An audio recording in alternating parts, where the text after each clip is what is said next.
Bonjour à tous. Pour ces vidéos de révision de droit civil, je vais organiser les choses de façon un petit peu différente de l'organisation de votre cours magistral. D'abord parce que ça servirait à rien de faire juste une répétition de votre cours d'amphi, et puis parce que le droit des biens n'a fait l'objet que de 2 séances de TD, mais vous avez vu que le volume du cours relatif au droit des biens est identique à peu près quand même au volume du cours relatif au droit des personnes. Et donc finalement, la matière n'est pas moins importante que les droits de la personnalité, même si vous avez consacré l'essentiel de vos TD aux droits de la personnalité. Et donc, il est important que vous maîtrisiez bien les tenants et les aboutissants du droit des biens, tout autant que le droit des personnes, d'autant que le droit des biens se prête de la même façon que le droit des personnes à cas pratique, qui est un des exercices phares de votre professeur. Donc du coup, ce que je vais faire, c'est que je vais réorganiser le cours, simplement, autour des notions relatives aux biens. Donc on verra dans un premier temps les types de biens, puis ensuite les droits réels principaux qu'on peut détenir sur les biens, et puis ensuite on s'intéressera aux personnes, c'est-à-dire aux titulaires des droits sur les biens. Alors, en ce qui concerne les types de biens, la distinction fondamentale par laquelle on va commencer, c'est d'être capable de faire la distinction entre droit réel et droit personnel. Derrière, ça va entraîner toute une série de conséquences, et il faudra également maîtriser la distinction des biens, des choses et des droits. Et puis, dans un dernier point, il faudra connaître également la classification des biens, parce que ce sera important pour pouvoir qualifier des biens et en déduire leur régime. Alors, la distinction des droits réels et personnels, vous l'avez déjà vu au premier semestre, il faut évidemment la maîtriser pour le second.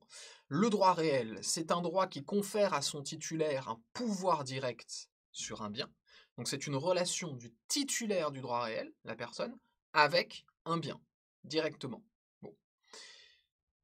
Concrètement, ce qu'il faut retenir, surtout de façon théorique, ça vous servira quand même moins dans les cas pratiques, ce sera plutôt pour les arrêts, ou éventuellement une dissertation, c'est que un droit réel, être titulaire d'un droit réel sur un bien, ça confère au titulaire de ce droit réel le droit littéralement de suivre le bien en quelques mains qu'il passe. Si vous avez un droit réel sur le bien est transféré des mains de son détenteur à un tiers, vous avez toujours les mêmes droits sur le bien. Peu importe qui est en possession du bien, ça n'impacte pas votre droit réel à vous sur ce bien. Parce que la relation que vous avez avec le bien en vertu de ce droit réel, elle est indépendante de toute relation personnelle qui pourrait graviter autour de ce bien. Et s'il s'agit d'un droit réel accessoire dont vous êtes titulaire sur le bien, ça veut dire que vous possédez une créance envers le possesseur du bien, mais pour garantir le paiement de sa dette, lui, il a accepté de vous consentir un droit réel sur le bien. Eh bien, dans ce cas-là, vous aurez un droit de préférence sur le prix de vente du bien, et pour comprendre cette notion, il faut comprendre que quand un débiteur ne paye pas ses dettes, ses créanciers peuvent s'emparer des biens qui se trouvent de son patrimoine. Là, l'avantage d'avoir un droit de préférence par rapport aux autres créanciers, c'est que vous aurez en quelque sorte déjà une petite étiquette à votre nom sur le bien sur lequel le débiteur vous a consenti un droit réel accessoire. Comme ça, s'il y a d'autres créanciers de ce même débiteur qui ne sont pas payés, eh bien eux ne pourront pas s'emparer de ce bien-là, parce qu'il vous est en quelque sorte réservé. Vous serez préféré aux autres créanciers sur ce bien-là, et ils n'auront que le reste du patrimoine du débiteur, s'il y a quelque chose dans ce patrimoine, pour payer leurs créances en cas de défaut de paiement du débiteur. Bon. Et de l'autre côté, évidemment, on a l'inverse. C'est-à-dire que si le droit réel, c'est un droit qui confère à son titulaire un pouvoir direct sur un bien, le droit personnel, c'est un droit d'une personne, d'une certaine façon, sur une autre personne. Alors pas sur une autre personne corporellement parlant, mais c'est le droit à ce qu'une autre personne fasse quelque chose à son profit. Bon, ou ne fasse pas quelque chose, le cas échéant. La terminologie qu'on emploie pour décrire ce lien entre deux personnes, c'est que l'une d'elles a une créance sur l'autre, qui est son débiteur. Et le rapport juridique de créancier à débiteur et de débiteur à créancier, c'est ce qu'on appelle un lien d'obligation. Donc je suis créancier corrélativement d'une obligation, on pourrait dire d'une dette, mais on dit d'une obligation de la part de mon débiteur. Bon. En revanche, le droit personnel est moins bien protégé finalement par le droit civil français, puisque quand vous avez un droit personnel contre quelqu'un, il est propre à vous et à la personne contre laquelle vous avez une créance, et donc vous n'avez aucun droit de suite ni aucun privilège. C'est donc toujours préférable, si vous voulez notamment garantir que vous serez payé un jour, c'est toujours préférable d'avoir un droit réel plutôt qu'un droit personnel. Ensuite, si on s'intéresse maintenant à la distinction des biens, des choses et des droits. Alors ça, c'est une terminologie malheureusement un petit peu compliquée parce que la doctrine contemporaine a pas fait les choses de la façon la plus claire. Alors certains auteurs commencent à essayer de dire qu'il faudrait peut-être exclure les droits de la catégorie des biens, mais bon, toujours est-il que, en l'état actuel de la pensée juridique en droit des biens, les biens, c'est la catégorie la plus générale, c'est la dénomination la plus large. Bon. Ça va englober les choses et les droits sur ces choses, ou les droits sur des personnes pour ce qui concerne les droits personnels. Donc de façon très générique, un bien, c'est toute source de richesse que vous pouvez vous approprier. On peut s'approprier des droits, on peut s'approprier des choses, et l'intérêt, il est exclusivement économique. Je vous rappelle que le droit des biens, c'est l'économie appréhendée par le droit. Donc du coup, maintenant qu'on sait que les biens, c'est choses plus droits, il faut savoir ce que sont les choses et ce que sont les droits. Les choses, c'est des objets sur lesquels vont s'exercer les droits réels. Alors la notion évidemment de choses, elle s'oppose à celle de personnes qui, elles, désignent les titulaires des droits. Ces choses, elles peuvent être corporelles ou incorporelles. Corporelles, c'est-à-dire qu'elles ont une existence tangible, les objets ont une existence matérielle. Les choses incorporelles, en réalité, c'est des objets qui ont été conçus, mais qui existent immatériellement. Par exemple, des actions dans une société, des parts sociales, ça n'existe pas, vous ne pouvez pas les toucher. Alors certes, vous pourriez peut-être imprimer un document disant j'ai telle part sociale, mais la part sociale en elle-même, ce que représente une part sociale, c'est une construction intellectuelle. Bon. De la même façon, quand vous avez un fonds de commerce, ça ne désigne pas uniquement l'endroit où le commerce est exploité. Le fonds de commerce, c'est l'activité commerciale que vous exercez. Et ça, c'est immatériel. Pareil pour un brevet. Bon. C'est une œuvre de l'esprit, d'une certaine façon. Donc on a les choses corporelles, les choses incorporelles. Et puis à côté de ça, on a les droits, c'est-à-dire les liens juridiques qui unissent une personne à une personne, droit personnel, ou les liens juridiques qui unissent une personne et un bien, et une chose, droit réel. Bon. L'ensemble des droits réels et des droits personnels, comme c'est susceptible d'être évalué en argent, comme c'est appropriable, on peut tout à fait céder un droit réel à quelqu'un. J'ai un droit sur une chose, je vends cette chose, je vends mon droit sur la chose, du moins pour la doctrine contemporaine, et corrélativement, j'ai une créance sur quelqu'un, quelqu'un me doit 5 000 euros par exemple, je peux tout à fait vendre mon droit de récupérer cette somme de 5 000 euros entre les mains du débiteur à un tiers. Je lui céderai ma créance contre ce débiteur. Donc, c'est une source de richesse pour moi. Si le débiteur doit me payer dans 10 ans, mais que j'ai besoin d'argent tout de suite, je ne peux pas aller voir le débiteur et lui dire « Tiens, rends-moi l'argent que tu me dois tout de suite, paye ta dette ». En revanche, ce que je peux faire, c'est vendre ma créance à un tiers et lui dire « Bon, ben voilà, cette créance, tu pourras en demander paiement, elle sera exigible que quand le terme sera survenu », donc dans mon exemple, je crois que j'avais dit 10 ans, mais moi j'ai besoin de liquidité tout de suite, donc on s'arrange entre nous, peut-être que je te la vends pour un peu moins cher que le montant de la créance, enfin, toujours est-il que du coup je te vends un droit personnel. Donc on peut tout à fait s'enrichir avec des droits réels ou des droits personnels, et c'est pour ça que pour la doctrine contemporaine, les droits sont des biens, des sources de richesse susceptibles d'appropriation. Alors ça peut être un peu compliqué, notamment quand on envisage les droits réels, parce que du coup, la chose, on a sur elle un droit réel, et quand on cède la propriété d'un bien, ou quand on démembre la propriété d'un bien, eh bien, pour la doctrine contemporaine, on cède le droit sur le bien davantage que le bien lui-même. Bon. C'est un petit peu tiré par les cheveux, et c'est très contesté par une doctrine émergente en droit des biens, mais toujours est-il que c'est comme ça qu'on présente les choses. Alors, si on s'intéresse, pour finir, à la classification des biens, ça, c'est beaucoup plus important pour vous, pour les cas pratiques. Le reste, c'est du vocabulaire pour vous aider à formuler les choses, surtout dans vos copies, sauf si vous choisissez un arrêt ou une dissertation. Mais si vous avez un cas pratique à traiter, la classification des biens, en revanche, elle sera essentielle.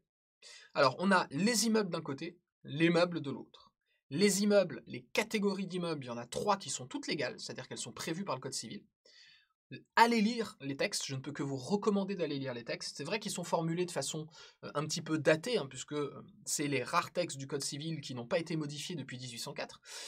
Donc c'est pour ça que ces vidéos vont vous aider aussi à mieux comprendre et reformuler les choses, mais lire le texte et savoir où se trouve la jurisprudence relative à ce texte, ce sera forcément vital pour vous dans le cadre d'un cas pratique. Donc les catégories légales d'immeubles, il y en a 3. Il y a les immeubles par nature, les immeubles par destination et les immeubles par leur objet.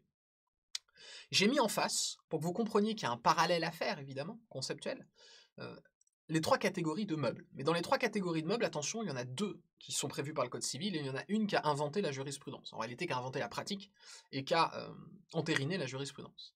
Donc vous trouverez les catégories de meubles aux articles 527 et suivants, et à la jurisprudence correspondante. On a les meubles par nature, catégorie légale, on a les meubles par détermination de la loi, catégorie légale, et on a les meubles par anticipation, qui est la catégorie jurisprudentielle. Mais, sous réserve évidemment des spécificités propres à la chose concernée, meuble ou immeuble, on a un parallèle qu'on peut faire entre la catégorisation immeuble par nature et la catégorisation meuble par nature. La logique de cette catégorie est à peu près la même. De la même façon, la catégorie immeuble par leur objet ou meuble par détermination de la loi, c'est quasiment la même logique qui justifie cette distinction. En revanche, sur par destination, par anticipation, il y a un rapprochement qu'on peut faire, mais c'est un parallèle moins fort que entre par nature ou par leur objet et par détermination de la loi. Bon. Donc en gros, vous pouvez vous aider d'une catégorie pour mieux comprendre l'autre, concrètement. Alors les immeubles par nature. Ce qui est immeuble par nature, c'est des parties déterminées de l'espace terrestre et tout ce qui y est incorporé. Et le terme incorporation est un terme technique. Donc évidemment, on aurait un terrain, hein, c'est d'abord la terre en elle-même. Le terrain, en droit des biens, ça s'appelle le fond, avec un S, s'il vous plaît.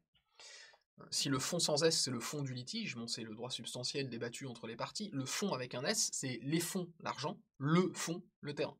Okay, donc, ici, un terrain, mais évidemment, le volume au-dessus du terrain, il appartient au propriétaire du terrain. Ce qui veut dire que, par exemple, si le voisin veut faire une construction qui ne déborde pas sur le sol chez vous, qui n'est pas ancré sur votre sol, mais par exemple, il y a une corniche ou une gargouille ou un escalier qui dépasse au-dessus de votre terrain, bah, cette personne empiète chez vous parce que vous êtes propriétaire du volume d'air au-dessus de votre terrain. Bon. Et vous êtes évidemment propriétaire de tout ce qui pousse ou est construit et est érigé sur votre terrain. Les végétaux, etc. S'il y a des animaux qui nichent sur votre terrain et vous appartiennent, s'il y a des cours d'eau sur votre terrain, alors pour l'eau, c'est vrai que c'est géré un peu particulièrement par le Code civil, il y a beaucoup de servitudes relatives aux eaux, mais en tout cas, s'il y a une petite mare sur votre terrain, bah, la mare vous appartient. Bon. Seule petite spécificité, il y a eu un débat sur la qualification de l'eau de copropriété, et ils ont été qualifiés immeubles par la jurisprudence, mais je doute que vous ayez une question sur la copropriété. Bon. Retenez en revanche que tout terrain, tout ce qu'il y a au-dessus et tout le sous-sol, c'est un immeuble par nature. Et tout ce qui serait érigé dans, sur ou au-dessus de ce terrain par incorporation dans ce terrain, c'est un immeuble par nature aussi. D'accord ? Donc tout ce qui est incorporé dans un immeuble par nature devient immeuble par nature. L'immeuble par destination, en revanche, là, c'est une construction juridique basée sur la volonté du propriétaire de deux biens. On a quelqu'un qui est propriétaire d'un bien immobilier, on a quelqu'un qui est propriétaire d'un bien mobilier, et il décide de créer un lien indéfectible, alors dans son esprit, mais en réalité le lien peut être défait par la suite, ça va dépendre de la nature du lien, mais il va décider d'exploiter son bien meuble pour mieux exploiter le bien immeuble. Autrement dit, le bien meuble va être utilisé pour servir l'utilisation du bien immeuble. Concrètement, soit il y aura corporellement parlant, physiquement parlant, le bien meuble qui va être greffé, attaché sur le bien immeuble. Pensez à un radiateur que vous achèteriez dans un magasin d'électroménager, ou pensez à une fenêtre que vous pourriez acheter chez un vendeur de fenêtres, et que derrière, vous attachez à un immeuble. Bon, alors la fenêtre, on pourrait se demander si elle n'est pas incorporée dans l'immeuble. Bon, peut-être un volet, ce serait plus adéquat comme exemple, un volet qu'on mettrait sur une fenêtre, les volets qu'on peut rabattre et ouvrir le matin, les volets à l'ancienne sur pivot. Bon. Un radiateur qu'on clipse sur le support mural, tout ça, c'est un attachement d'un meuble sur un immeuble. Et pourquoi on l'attache? Parce que le meuble doit servir à l'immeuble. Le radiateur va servir à chauffer la maison. Bon. Donc là, c'est un attachement que le propriétaire décide. Il n'est pas du tout obligé d'utiliser son radiateur comme ça. Bon. Le radiateur était un petit peu conçu pour être attaché à un immeuble, mais théoriquement, il pourrait l'acheter puis le stocker quelque part et jamais s'en servir. Mais là, il l'a attaché à l'immeuble et on peut, en théorie, normalement pas le détacher sans détériorer l'un ou l'autre. Alors, ça, c'est pas forcément un critère très rigoureusement appliqué par la jurisprudence, mais disons qu'en tous les cas, si le bien meuble est conçu pour être greffé en quelque sorte au bien immeuble, eh bien, il y a attachement au sens du Code civil. Bon. L'affectation, c'est plus une destination, c'est-à-dire une finalité qu'on donne au bien meuble, sans qu'il y ait rattachement physique du bien meuble au bien immeuble. Par exemple, on prend un tracteur pour exploiter un terrain. Bon. On prend un tracteur pour labourer son champ. On ne prend pas le tracteur pour aller voir sa belle-mère en prenant l'autoroute. Bon. Donc, le tracteur, il est sur le champ et normalement, il est affecté au labour du terrain. Donc, c'est un immeuble par destination parce que sa vocation déterminée par le propriétaire de ce bien meuble, c'est de servir le bien immobilier. Bon. Il est nécessaire l'exploitation du bien immobilier. Alors, en théorie, si le propriétaire met fin à sa volonté d'affecter ou d'attacher le bien meuble au bien immeuble, eh bien le bien meuble retrouvera sa nature de bien meuble. D'accord ? Mais le meuble attaché ou affecté à un immeuble, par le propriétaire des deux biens, c'est quand même une condition minimale, il faut que je sois propriétaire du meuble et de l'immeuble pour que ce lien change la nature du bien meuble, le bien meuble par nature devient immeuble par destination en raison de cet attachement ou de cette affectation. Alors le code vous en donne plein d'exemples un petit peu anciens, à une époque où la France était très rurale, mais ça reste des exemples assez parlants. Et puis, on a les immeubles par leur objet, qui est là une catégorie totalement artificielle, parce qu'elle englobe les droits réels sur un bien immobilier, ou les actions en défense de nos prérogatives sur un immeuble, bon, actions en revendication de la propriété d'un terrain par exemple, eh bien le législateur considère que ces actions sont de nature immobilière. On va voir à quoi ça sert de le dire, c'est un petit artifice juridique, mais qui a une certaine utilité pour l'application de règles de procédure par exemple. Bon. Donc en tous les cas ici, on n'a forcément que des biens incorporels, puisqu'on n'a que des droits. L'action c'est aussi un droit, et les droits sont par nature incorporels. Les meubles maintenant. Meubles par nature, c'est l'inverse d'un immeuble. Le meuble par nature, c'est quelque chose qui peut se transporter, se déplacer d'un lieu à un autre. Je vous rappelle que immeuble, c'est la même racine que immobile. Bon. Donc le meuble, c'est ce qui est au contraire mobile, ce qui est déplaçable facilement d'un lieu à un autre. Bon. Alors peut-être une petite catégorie, là encore un petit peu archaïque, mais que vous pouvez connaître du code civil, c'est ce que le code appelle les meubles meublants, qui sont une catégorie particulière de meubles, parce qu'ils sont destinés à l'usage ou à l'ornementation des maisons. Donc, par exemple des fauteuils, un canapé, ça va être des meubles meublants. C'est pas forcément un choix de terminologie très parlant, mais c'est comme ça qu'en 1804, on avait formulé les choses. Les meubles par anticipation. Là, c'est un petit peu le raisonnement inverse par rapport aux immeubles par destination. Immeuble par destination, c'est un meuble par nature qu'on a transformé en immeuble. Le meuble par anticipation, c'est un immeuble par nature qu'on a transformé en meuble. Mais on l'a transformé en meuble purement intellectuellement. C'est une chose qui est susceptible un jour peut-être d'être détachée de l'immeuble, mais qui par contrat va déjà être traitée comme un meuble. Pensez par exemple à des vignes. Les vignes, c'est quoi? C'est une plante, ou un arbre, bon, ça vous me passerez mes maigres connaissances en végétaux, et en tout cas c'est quelque chose qui est enraciné dans le sol. Donc c'est un immeuble par nature, parce que c'est incorporé à un terrain. Très bien. Quand cette vigne donne des raisins, la récolte, elle est sur pied. Vous prenez un arbre fruitier qui donnerait des fruits. L'arbre, immeuble par nature, parce qu'il est dans un terrain. Bon. On ne déplace pas un arbre, normalement. Et cet arbre donne des fruits. Alors certes, les fruits, eux, on peut les cueillir, et une fois qu'ils sont cueillis, ça devient des meubles. Mais, quand ils sont encore sur pied, ce sont des immeubles. Quand quelqu'un veut vendre sa récolte avant de l'avoir recueillie, évidemment, s'il vend des cajots de pommes, il vend un bien meuble. Mais s'il vend une récolte en disant à l'acheteur, tiens, regarde, là j'ai une tonne de pommes qui sont encore sur leurs arbres, ou une tonne de raisins qui est encore sur l'arbre, sur la vigne, et bien du coup, je vends, comme si c'était un meuble, un bien qui au moment où je vends, est encore un immeuble. Pour gérer cette situation et dire que oui, théoriquement, au moment où vous avez conclu le contrat, c'était un immeuble, mais vous l'avez traité comme un meuble parce qu'à un moment donné, vous allez prendre le fruit et ce sera devenu un meuble une fois que vous l'aurez cueilli, et donc ce que vous allez remettre à votre acheteur, c'est un bien meuble. La jurisprudence a inventé la catégorie des meubles par anticipation, pour pouvoir permettre de traiter comme bien meuble des choses qui, au moment où on fait un contrat dessus, sont normalement des immeubles par nature. C'est aussi la même chose pour l'exploitation d'une mine ou d'un gisement de minerais, de pierres, de ce que vous voulez, que vous pourriez avoir dans votre terrain. C'est des morceaux du sol, donc de l'or par exemple, ou bien des pierres calcaires, ou ce que vous pourriez avoir, du charbon, que sais-je, c'est dans le terrain. Tant que vous ne l'avez pas extrait en minant le terrain, eh bien c'est un immeuble, parce que c'est incorporé dans le sol. Mais une fois que vous aurez extrait cette ressource du sol, ce sera devenu un bien meuble. Eh bien, vous pouvez anticiper et déjà, dans un contrat de vente, le traiter comme un bien meuble. Bon. Alors, on aurait aussi les produits qui proviennent du démolition. Vous démolissez une maison en briques, les briques peuvent être récupérées et servir à d'autres constructions. Mais on peut anticiper sur la démolition et vendre déjà les briques alors qu'elles sont encore dans la maison, et donc sont encore des immeubles par nature. Pareil pour des arbres dans une futaie, etc. etc. Les meubles par détermination de la loi, maintenant, exactement comme les immeubles par destination, c'est une construction juridique du législateur. Les meubles par détermination de la loi. Alors en plus, ça sert au législateur de catégorie fourre-tout. Donc quand on a un doute sur la nature d'un bien, on le met là-dedans. Mais en théorie, c'est censé un peu comme les immeubles par leur objet. On aurait pu dire les meubles par leur objet, ça aurait été bien.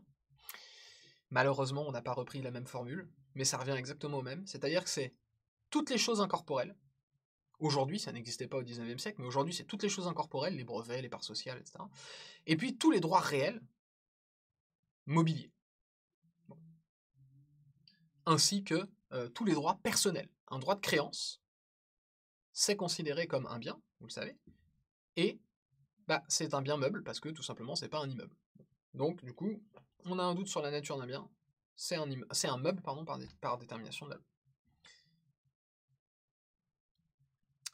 Alors, pourquoi c'est important de connaître cette distinction? Pour le régime juridique du bien, notamment le régime de la propriété. Comment on acquiert la propriété d'un bien? On n'acquiert pas la propriété d'un bien de la même façon pour les meubles et pour les immeubles. Comment on transmet la propriété d'un bien? Ça ne se passe pas tout à fait de la même façon pour les meubles et pour les immeubles. Quelles sont les règles de preuve de la propriété? La propriété immobilière et la propriété mobilière ne se prouvent pas non plus tout à fait de la même façon. Bon. Ça influe aussi le régime des sûretés sur les biens. Les sûretés réelles, par opposition aux sûretés personnelles, les sûretés réelles, les sûretés sur des biens, des droits réels accessoires qui viennent garantir le paiement d'une dette. Ces sûretés réelles, elles ne sont pas constituées et elles ne vivent pas en gros de la même façon selon qu'elles portent sur des meubles ou des immeubles. Bon. Il y a notamment des obligations de publication de vos sûretés qui ne sont pas les mêmes. Il y a aussi une incidence de la distinction des meubles ou des immeubles en procédure. Les règles de compétence juridictionnelle varient selon que l'action en justice a pour objet un droit mobilier ou un droit immobilier. On n'ira pas devant le même juge pour défendre ses droits mobiliers ou pour défendre ses droits immobiliers. Bon. De la même façon, pour faire saisir entre les mains de son débiteur un bien meuble ou un bien immeuble en paiement de la dette que ce débiteur a envers le créancier ne mettra pas en œuvre les mêmes procédures. On ne saisit pas un bien meuble de la même façon qu'on saisit un bien immeuble. Et puis, il y a d'autres règles que vous ne connaissez pas encore, mais que vous découvrirez par la suite.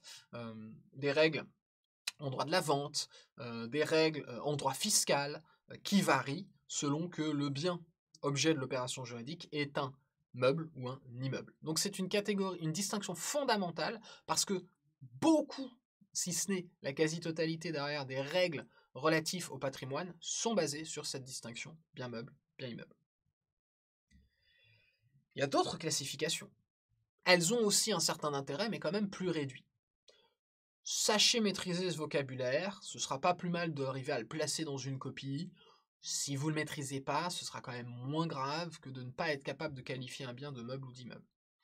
On peut distinguer les biens fongibles et les biens non fongibles. Si ça ne vous parle pas, vous pourrez distinguer les choses de genre et les corps certains. Moi personnellement, je préfère bien fongible, bien non fongible. Mais bon. Les biens fongibles, ça me parle plus parce que ça désigne des choses qui se fondent dans une masse au sein de laquelle ce bien ne peut pas être individualisé.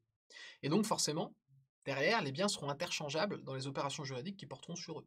Par exemple, quand vous achetez une tonne de blé, vous allez voir un agriculteur, il a un silo avec 100 tonnes de blé, vous lui achetez une tonne de blé. Vous n'allez pas lui dire, dans cette tonne, je veux ce grain-là, ce grain-là, ce grain-là, etc. Non, vous dites, dans le silo, tu me files une tonne de blé, peu importe si c'est une partie au-dessus du silo, en dessous du silo, au milieu du silo, on s'en fiche, je veux une tonne de blé. Ce blé-là, qui vient peut-être de ce silo-là, pas de celui d'à côté, mais en tout cas, je veux une tonne de blé. C'est indénombrable, et chaque grain de blé est fondu dans la masse de la tonne de blé en question. Pareil pour du lait, etc. Donc tout ce qui est indénombrable, c'est un bien fongible. Ça n'a pas d'identité particulière. On ne peut pas vraiment employer le mot identité pour un bien, mais vous comprenez ce que je veux dire. A l'inverse, le bien non fongible, ou corps certain, c'est quelque chose qui est identifiable, en tout cas qui peut être isolé d'autres biens qui lui ressemblent. C'est un bien qui est unique et qui ne peut pas être interchangé. Donc ce serait soit un bien qui carrément a été une œuvre d'art qui n'existe qu'en un seul exemplaire, ou bien peut-être un bien qui a un numéro de série qui le rend unique. On peut penser à ça, ou bien peut-être un bien qui a été dédicacé par quelqu'un qui y a posé une signature. Bon, eh bien dans ce cas-là, ce bien ne sera pas identique à d'autres biens du même type. Il sera presque seul dans son genre, d'une certaine façon. C'est pour ça qu'on a le vocabulaire alternatif, chose de genre comme certains, et du coup ce sera un bien non fongible. Quel est l'intérêt de cette distinction bien fongible, bien non fongible? C'est que quand quelqu'un a une obligation sur ses biens, elle ne va pas s'exécuter de la même façon.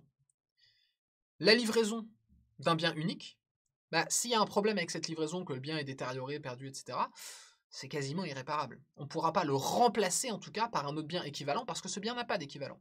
Alors que si ma tonne de lait, elle finit par se déverser accidentellement quelque part, je peux livrer une autre tonne de lait, j'aurai exécuté mon contrat de livrer une tonne de lait. Donc du coup, le créancier de mon obligation de lui livrer 1 litre de lait, il s'en fiche de savoir que c'est pas le litre que j'avais envoyé initialement parce que le camion a un accident, c'est un autre litre. Lui, tant qu'il reçoit 1 litre de lait, il est content. Alors que le destinataire d'un bien spécifique, si vous commandez sur internet un bien unique en son genre qui n'existe pas ailleurs, on vous le livre pas, il est perdu, détérioré, etc. Vous pourriez avoir éventuellement de l'argent en dédommagement, mais vous aurez jamais le bien en lui-même. De la même façon, la date du transfert de propriété, ce qui entraîne certaines questions de responsabilité entre le vendeur, le livreur, l'acquéreur, qui va assumer les conséquences de la perte de la chose, tout ça, c'est tributaire de la nature fongible ou non fongible du bien. Autre catégorie, les biens consomptibles et les biens non consomptibles. Alors là, c'est beaucoup plus intuitif. Bien consomptible, c'est un bien qui va se consommer, c'est-à-dire disparaître après utilisation. Et les biens non consomptibles, c'est les biens dont a priori l'utilisation ne détériore pas la nature. Alors on sait bien que utiliser un bien, forcément, ça l'use, mais c'est pas ça qu'a le droit en tête. C'est vraiment une destruction rapide et une dénaturation complète du bien qui soit est différent, soit n'existe plus du tout, après très peu d'utilisation. Peut-être même une seule. Par exemple, quand vous mangez une pomme, derrière peut-être que vous allez laisser le trognon de la pomme, avec les pépins et la tige. Bon. Mais vous ne laisserez pas une pomme, c'est plus une pomme justement, c'est un trognon de pomme. En utilisant la pomme pour sa fonction normale d'alimentation, vous dénaturez le bien. De la même façon, l'argent, utilisez l'argent, vu que l'argent est un moyen de paiement, une fois que vous l'avez utilisé, vous ne l'avez plus. Il a disparu. Lui, pour le coup, il a totalement été détruit par son utilisation, finalement. Alors c'est aliéné en réalité, le terme précis, par son utilisation. Peut-être que vous avez autre chose à la place, mais justement cette autre chose, le bien argent, n'existe plus une fois que vous l'avez dépensé. Les biens non consomptibles, à l'inverse, c'est des biens qui survivent à leur première utilisation, c'est la plupart des biens, concrètement. Hors alimentation, par exemple, une voiture, vous utilisez votre voiture pour aller faire des courses, quand vous revenez, la voiture, a priori, elle reste la même voiture. Oui, elle a quelques kilomètres de plus au compteur, peut-être. Peut-être que les pièces se sont très légèrement usées, mais normalement, au moins la première utilisation, en tout cas, on va dire, ne va pas dénaturer le bien. Et concrètement, ça influe sur les modalités de l'obligation de restitution. Si vous devez restituer un bien consomptible, en fait, vous ne pourrez pas le faire une fois que vous l'aurez utilisé. Et donc concrètement, si on vous prête un bien consomptible, est-ce que vraiment on peut vous le prêter alors que vous ne serez pas en mesure de le restituer, ce qui est inhérent au contrat de prêt? Je te prête quelque chose, tu es censé me le rendre, tel quel. Si je te prête ma tondeuse, je m'attends à ce que tu me la rendes dans l'état où je te l'ai prêté. Si je loue un appartement, je m'attends à ce qu'on me le rende dans l'état où il a été, quasiment équivalent, dans l'état où il a été loué. En revanche, pour un bien consomptible, ça va être très compliqué ce genre de contrat avec des obligations de restitution à l'identique parce que, par hypothèse, l'utilisation du bien va transformer sa nature et on ne pourra pas rendre exactement le même bien. Est-ce qu'on peut aussi faire un démembrement de propriété sur un bien consomptible? On pense notamment à l'usufruit d'un bien consomptible. Bon, c'est des choses qui ont pu être débattues en doctrine. On a également comme classification la distinction entre les choses communes et les choses sans maître. Les choses communes, c'est des choses qui appartiennent à tout le monde et à personne en même temps. C'est-à-dire qu'en fait, c'est des choses qui en réalité sont insusceptibles d'appropriation. Tout le monde peut les utiliser, personne ne peut se les réserver. Je vous rappelle que la propriété, je reviendrai dessus dans une prochaine vidéo, c'est un droit exclusif, c'est-à-dire un droit qui ne tolère aucune concurrence de tiers sur un bien. Typiquement, une chose commune ne peut pas faire l'objet d'un droit exclusif, elle est forcément partagée. L'air, la mer, etc., vous ne pouvez pas vous l'approprier, c'est-à-dire vous en réserver l'utilisation exclusive. Les choses sans maître, à l'inverse, n'ont aucun droit réel qui existe sur eux. Leur propriété est vacante, alors jusqu'à ce que quelqu'un vienne se les approprier. Dans les choses sans maître, on a plus particulièrement les res nullius, les choses qui n'ont jamais eu de maître, qui n'ont jamais été à personne. Par exemple du gibier. Tant qu'il n'y a pas un chasseur qui a tué un gibier et qui s'est approprié la bête, eh bien, dans ce cas-là, ou bien peut-être qu'a chassé un animal sauvage sans le tuer, hein, qu'il l'a capturé, eh bien, dans ce cas-là, dès lors qu'il le capture, il en devient le maître, il en devient le propriétaire. Mais avant, cet animal n'avait pas de maître. Et puis, une chose à l'inverse abandonnée, c'est une chose sans maître au moment où on l'envisage, mais elle en a eu un avant. Donc c'est un propriétaire qui s'est débarrassé de son bien. En se débarrassant de son bien, c'est-à-dire qu'il renonce à ses droits réels sur ce bien, eh bien le bien devient sans maître. Et ça, le droit n'aime pas les choses sans maître, donc n'importe qui passe par là peut s'approprier ce bien. Attention, hein, ce sont des choses abandonnées, pas des choses perdues, parce que s'emparer d'une chose perdue, c'est commettre un vol. Une chose perdue n'est pas une chose sans maître. Une chose abandonnée, volontairement le titulaire du droit réel a renoncé à son droit réel sur le bien, donc un déchet concrètement, là oui, vous pouvez vous l'approprier. C'est pour ça qu'on peut tout à fait fouiller des poubelles, parce que typiquement dans les poubelles, normalement, il y a des choses abandonnées, donc sans maître, susceptibles d'appropriation par le premier qui vient et qui s'en empare. Donc là, le seul intérêt, c'est justement, est-ce qu'il est possible de s'approprier ce bien, et par quel mode? Et puis, dernier point, dernière classification des biens qu'on va voir, ce sont des sortes de sous-catégories de biens. C'est la distinction entre les fruits et les produits. Le fruit, c'est ce que va générer un bien, sans que la substance du bien générateur soit altérée. Donc on pense évidemment à des choses qui vont se renouveler régulièrement sans que ça n'amenuise le bien qui génère le fruit. Évitez de dire le bien qui produit le fruit, hein, puisque le produit c'est une notion distincte du fruit. Bon. Alors dedans, le code subdivise entre les fruits naturels, les fruits industriels et les fruits civils. Les fruits naturels, c'est les plus instinctifs, c'est un bien qui génère un autre bien sans intervention de l'homme. Par exemple, des ronces vont générer des mûres. Bon. Une plante va générer des fruits à chaque cycle saisonnier qui fait qu'elle va générer ses fruits. Les fruits peuvent être au contraire industriels, c'est-à-dire que là, le bien initial ne va générer des fruits que si l'homme lui fait générer des fruits, le travail pour cela. Donc, la terre, certes, elle peut produire des fruits naturels sauvages, mais vous pouvez aussi l'ensemencer, la travailler pour la forcer à générer des fruits de la façon dont vous l'entendez. Et puis les fruits peuvent être aussi civils, donc là c'est une catégorie un petit peu artificielle, c'est juste une construction juridique qui fait qu'un bien génère un autre bien. On va avoir par exemple un appartement qui, si vous le mettez en location, va générer quoi? Des loyers. Les loyers seront les fruits civils de votre bien immobilier. Les produits, en revanche, c'est l'inverse du fruit, c'est-à-dire que le bien, certes, les contient, mais il ne les génère pas régulièrement, autrement dit, il n'y a pas de renouvellement du produit, et utiliser le produit va détériorer le bien initial. Donc concrètement, quand vous avez une mine, et que vous exploitez les ressources minières, vous allez faire des trous dans la terre pour retirer les minéraux, les pierres, etc. Et une fois qu'il n'y en aura plus, il n'y en aura plus. Et la terre ne va pas les reproduire, du moins en beaucoup trop de temps à l'échelle humaine pour qu'on puisse considérer qu'il y a un renouvellement. Donc là, le produit va disparaître et ne sera plus généré à nouveau par le bien. Et le bien lui-même aura été détérioré parce qu'au départ, vous aviez une mine avec des produits dedans, et là, vous avez une mine vide, concrètement, une fois que vous avez fini de l'exploiter.